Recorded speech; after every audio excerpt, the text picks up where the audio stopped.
Slide থেকে pump ইনস্টলেশনে আমরা প্রথম হলো পাম্প ডিজাইন আমরা পরে জানবো কিনা শিখলাম, এখন ইনস্টল করতে হবে।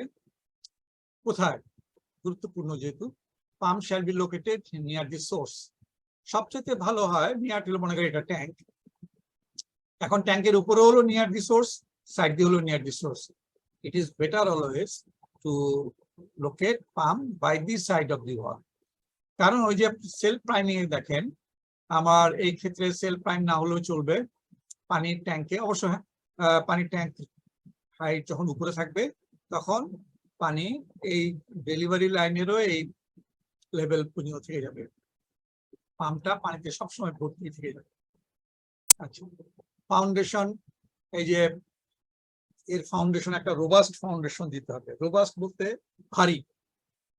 কত ভারী ওরে বলে কেউ, মানে অনেক, এটা ডিনামিক ফাউন্ডেশন বলে, ক্যালকুলেশন খুব কঠিন। এই জন্য রুল অফ থাম্ব হলো পাম্প এবং মোটরের যে ওয়েট, সেই ওয়েটের মিনিমাম সেই ওয়েটের সমান, এমনকি 3 থেকে 4 গুণও কোনো কোডে আছে, বেশি 3-4 গুণও দিতে বলে, এত রোবাস্ট করতে বলে।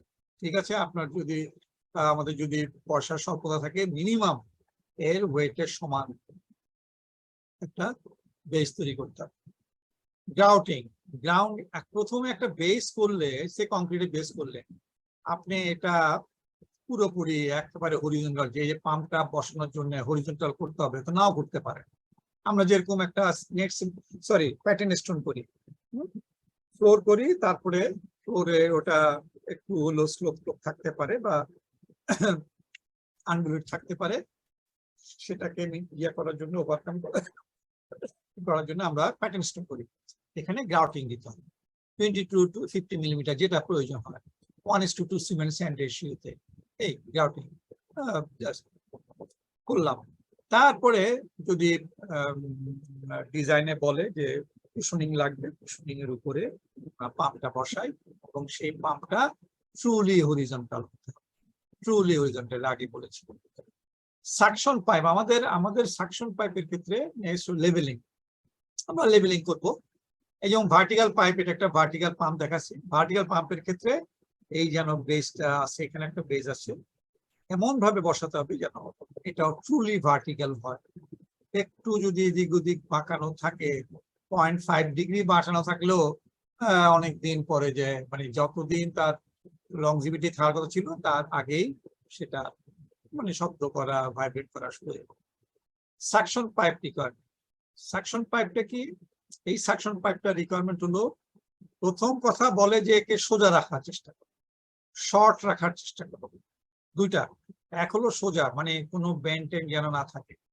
এই বেন্টে হয় কি, লিক হওয়ার সম্ভাবনা, লিক হয়ে এখানে পানি বেরোবে না, এয়ার ঢুকার সম্ভাবনা আছে। এটাই হলো সমস্যা, এয়ার যেন না ঢুকতে পারে। মানে পাম্পের এয়ার হলো সাকশন পাইপের ভিতর দিয়ে এয়ার ঢুকাটা হলো পাম্পের জন্য একটা মারাত্মক ব্যাধি, মারাত্মক সমস্যা ক্রিয়েট করে।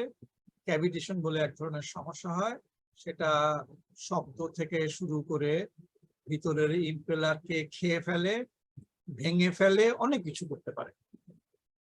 ক্যাভিটেশন যেন না, সেই জন্য কোনো অবস্থায় যেন পাম্প বাতাস না ঢুকে। যার জন্য বলে এখানে যদি কোনো জয়েন্ট দিতে হয়, সেটা কালকেই তো বলেছি, এয়ার টাইট হতে হবে।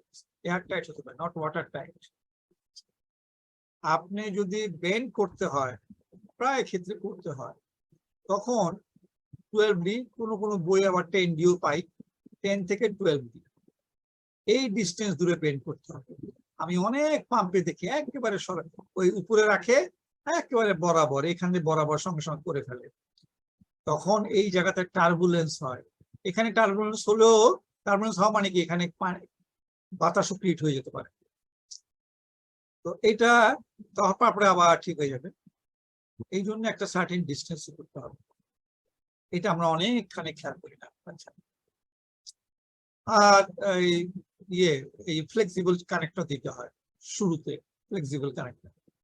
আর কি বলছে, স্টেনার একটা স্টেনার থাকতে হবে, external opening 3 times the cross sectional area of the pipe এই আর অনেক রিকোয়ারমেন্ট আছে এইগুলো খুব বড় থাকে ডেলিভারি পাইপে কি থাকে প্রথমে ফ্লেক্সিবল গেট ভালভ একটা থাকবে কারণ অনেক সময় পাম্প খুলে নিয়ে যেতে হবে গেট ভালভ থাকবে চেক ভালভটা লাগে যদি এটার হাইটটা ডেলিভারি হাইটটা যদি 30 ফিটের উপরে হয় চেক ভালভটা 30 ফিটের যদি একতলা হয় কারো যদি 12, 10, 12, 15, 20 না দিলেও চলে কোড আপনাকে অব্যাহতি দিয়েছে অতএব না দিলে পারে কিন্তু দিলে ভালো দিলে তো অবশ্যই ভালো কারণ আপনি যখন পাম্পটা বলছেন তখন হয় কি ওই পানিটা জোরে উল্টো দিকে পাম্প ঘুরাতে চেষ্টা করবে পাম্পের উপর খামাখা একটা এক্সট্রা প্রেশার এসে যাবে কেন কি দরকার আপনার ভালভের উপর দিয়ে যাক